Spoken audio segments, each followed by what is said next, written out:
So good morning, everybody. Thank you for coming.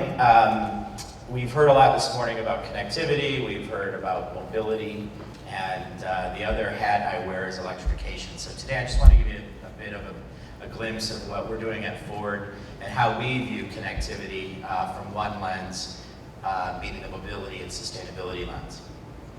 So I'm going to start with just a little bit of history on the electrification piece. This is interesting that if you look at gas fuel prices versus electricity prices over time, you can see that gasoline has used to enjoy an advantage over electricity if you put it into a similar metric. So back in the 30s, in fact, you can see that electricity was about $8 per gallon if you tried to drive an electric vehicle. Gasoline has increased faster than inflation, while electricity prices have essentially fallen quicker than inflation. And although we've seen just recently a fall in gasoline prices, we do believe that that's short term. From an electricity standpoint and operating as a fuel, we likely will see a slight increase in the near term, primarily from the renewables and some of the new technologies that are hitting the grid. But our prediction is that those will continue to fall over the long term. So you can see that if you look at it just from an economic standpoint, as the technology develops, you can enjoy not only a more efficient vehicle, but a lower cost one to operate. But what if we took this and looked at a bigger picture? If I took everybody in the room and asked you if you had to carry around the amount of energy you burned in one day on your back, so it would be to drive or transportation, the amount of energy you used to heat your home or cool your home, what would it look like? And so what we call the personal energy use hit its peak in 1973. So that's the good news. The bad news is we still use a lot of energy in different forms. So you can see that per person we're using about 55 kilowatt hours on a daily basis. So what does that look like? If you actually had to carry this backpack and use the metaphor that way, you can see that in 1850, it was not a lot of energy people used per day, and it was primarily wood. We look at the 30s, and the energy did increase significantly as the Industrial Revolution hit, but coal was the dominant factor in that backpack and the dominant use of energy for both steam and for electricity generation. Hydro started to materialize, natural gas was discovered. But then you look at 2014, you fast forward to essentially today, and you can see that the components of how we generate energy are very much more diverse. In fact, are shifting from fossil fuels more towards the renewables. So from a transportation point of view, if we look at what we can do, the way we can couple vehicles to this new type of energy generation, there's a lot of opportunity to make a positive impact on our environment. So just as maybe a trend, interesting trend, many of you may have heard of the War of Currents. A long time ago, there was a big debate over how should the grids around the world be structured, primarily starting in the US. Should they be AC or should they be DC? And the big debate started with Edison was at it. We had him going up against the other Tesla, Nikola Tesla. And the reason why I bring this up is there's some interesting trends happening. I don't know if you've noticed, but AC made the most sense. That's what our grid is today, as you know. But it's not necessarily, if we had to revisit that decision with the technologies we have today, I'm not sure that AC would have prevailed. And the reason for that is all of the appliances, all of the consumer goods in your home are switching to DC. Your lighting is now becoming DC. And your renewables, any renewables that you may have in your home are naturally DC. And then you add in the vehicle, which is obviously a battery-driven product. That's a DC component too. So you start to see an interesting shift that DC is becoming more prominent in our homes versus AC. And all these converters we have for all of our products, those little boxes we all plug into the wall, are inefficient. And so we're losing efficiency because we're doing this AC to DC shift, and we're essentially using conversion. So as I mentioned, it was Edison, Ford, and Tesla. Ford was a very good friend of Edison.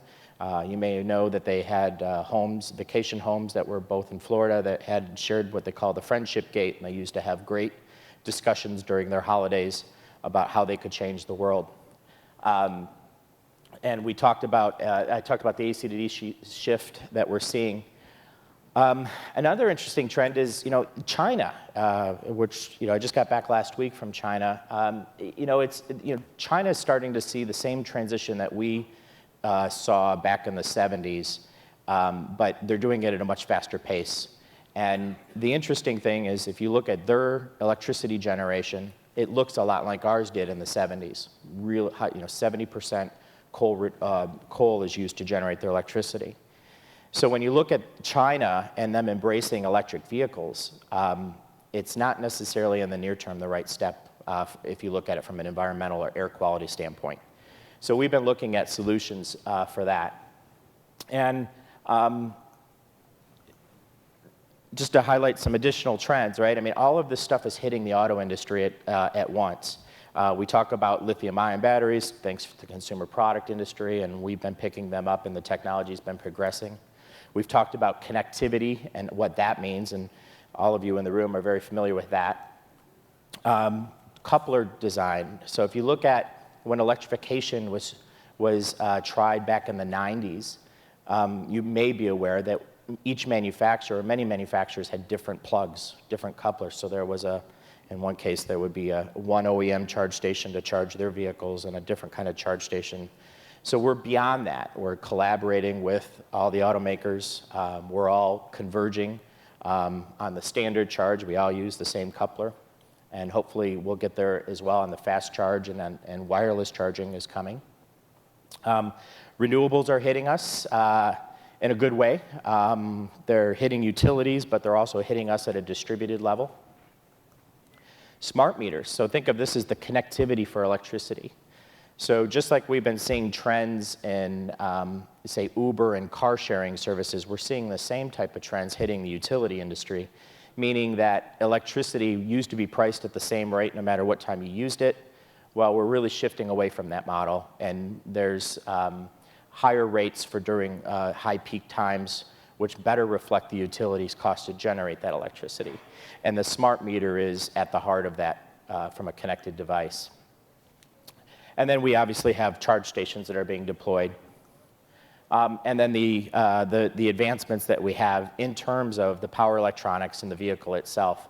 And all of this is converging and becoming, making electrification, sustainability, mobility, connectivity, put all of them together in one, and we're really starting to see a transformation of our industry that's happening at a pace that we like to say it's a marathon, not a sprint. We've used that term, but it is happening. If you look at the growth numbers, if you look at where all of the automakers need to be from a regulatory standpoint, we are definitely seeing this as a trend, and it's going to continue.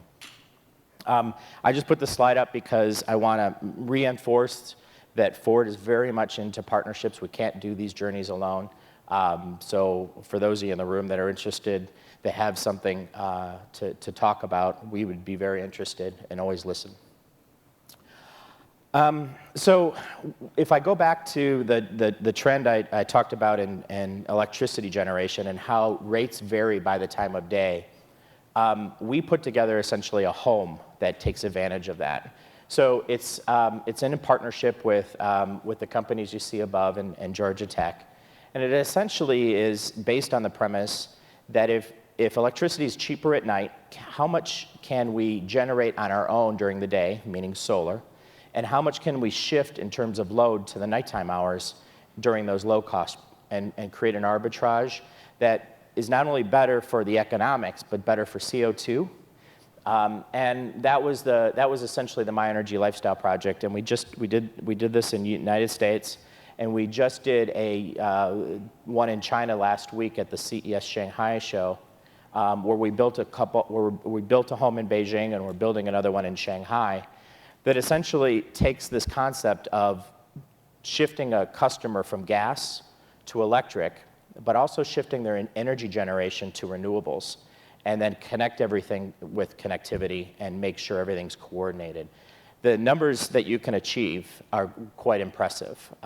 For example, in the US, we were able to lower the customer's bill by about 60% and we saw a corresponding 55 to 60% reduction in their CO2. In the China example, the models are predicting, because we just constructed the home, but the models are predicting that we're going to see similar numbers in terms of the economics, but more importantly, because air quality is such an issue, we're seeing between 30 and 40% prediction in the PM 2.5, which is the particulate matter that is causing a lot of the issues on their air quality. So, you know, these collaborative type of ideas, if customers could embrace not only driving electric, but also embracing a lifestyle that uses technology and energy more wisely, we think we can make a big impact on the planet. And these are the kind of things that we are very encouraged from the results. So we talked about mobility in the intro, and you heard Thilo potentially talk about it earlier. Ford has announced a series of experiments around the globe that essentially are trying to understand the new customer and understand the trends that are happening. A lot of these are aimed at the trends that we're seeing, meaning bigger megacities, the change in, you know, millennials and the way they want to drive vehicles. But there's a couple that I wanted to highlight today just to show you a trend of how connectivity, mobility, and sustainability are all linked. So this is a map where you can find a lot of this information on our website and more details about each of these experiments around the world. The first one I want to talk about real briefly is just parking spotter. And essentially, you probably have all experienced the challenge of finding a parking spot. Well, there is a trend. To instrument all of the parking spaces in certain cities. But that's a very expensive proposition. In our research, we're looking at about $600 per parking space to put an ultrasonic sensor in the spot and then connect that spot to the cloud. Obviously, you take those kind of numbers across the entire United States or even across the globe, and you're in the trillions very quickly, and it's probably not a viable business case going forward. So we looked at, you know, are there other opportunities? And essentially what we did was we said, well, we've got ultrasonic sensors. I don't know if you can play the video, please. We have ultrasonic sensors on our vehicles for a parking assist feature. Can we redeploy those sensors, and that as a customer is driving across any low speed, so this is 10 miles or less, can that vehicle start becoming a probe and start mapping out which spaces are open or occupied and upload that information to the cloud? So that's what we did. The hardware, like I said, is essentially already on the vehicle. So this is more of getting crowdsourcing to happen, so our customers to enable this feature so that we can all then have close to real-time data of where parking is and where you can find the next open parking space. So this one is, we're doing also at Georgia Tech. We're finding some fantastic results. We've tested the vehicle under multiple conditions in terms of parallel parking, forward parking, rear parking, angled parking, and parking decks, street parking. And frankly, the system works very well under all those conditions. So you can see the app that we developed. It shows the spaces as Claire here drove through the parking lot. And it shows that information real time to other customers as we go through. The other experiment I wanted to end with was, you know, we see this trend in mobility of car sharing. And many of the car sharing services are round trip. So you go pick up, say, a zip car or what have you, and you return the vehicle to the same space. And there's a challenge with any sharing service that you may be aware of. For example, if you go to Paris and you see the bike sharing program, there's trucks that go out during the nighttime hours, collect the bikes, put them down to truck, and move them back into the city center, get ready for the next day. That's a pretty low-tech solution to a challenge. So we wanted to look at that and say, is there a way that we can use technology to help solve that challenge? And so what we came up with was essentially remote driving. So we're using standard 4G LTE networks, same networks you're using for your phones. And we wanted to see if we could test the limits of how much video and real-time control we can do from a vehicle using a standard network. And if you don't mind playing this video, please. This is essentially what we call remote repositioning. So the concept is that during the nighttime hours, if we need to reposition a vehicle using a standard network, can we do that? So recreate the driver experience in an office. And as you can see here, the surrogate is a golf cart because that was the quickest proof of concept we could use. And essentially, the experiment has proven that, yes, this is possible, which is great. So now we can have a technology solution where you can remotely drive, in this case, a golf cart. You can remotely drive it from across. We've tested this in driving from California while the cart was in Atlanta, and it worked very well. You can imagine that the possibilities here are great. So you could take this and you could even augment autonomous when you needed to have a driver in the loop. You could also see a service where you could create a valet service in front of any business where the customer gets out, goes into the restaurant, and a call center could then park the vehicle remotely. So we're excited about these. I wanted to thank you for your time, and I think, do I have a minute or two for questions? Yes, okay. Mike, thanks a lot for your comments. We have time for one or two questions from the audience that I think we can take.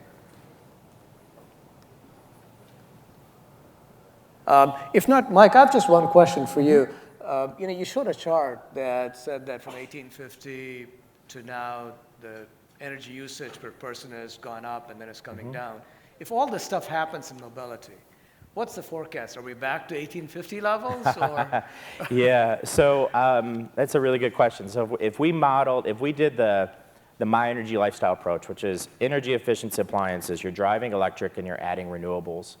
Our predictions for the United States, if everybody adopted that from a lifestyle standpoint, would be that we would take enough energy off of the grid equivalent to New York, California, and Texas combined. Fantastic. So, I mean, it's a major impact in terms of reduction. So to answer your question more explicitly, I think you would be about those levels of about 15 kilowatt hours per day per person, right. Which is, fantastic. Yes, that is incredible. Yeah. Well, Mike, thanks a lot again. Yeah, thank you. Mike,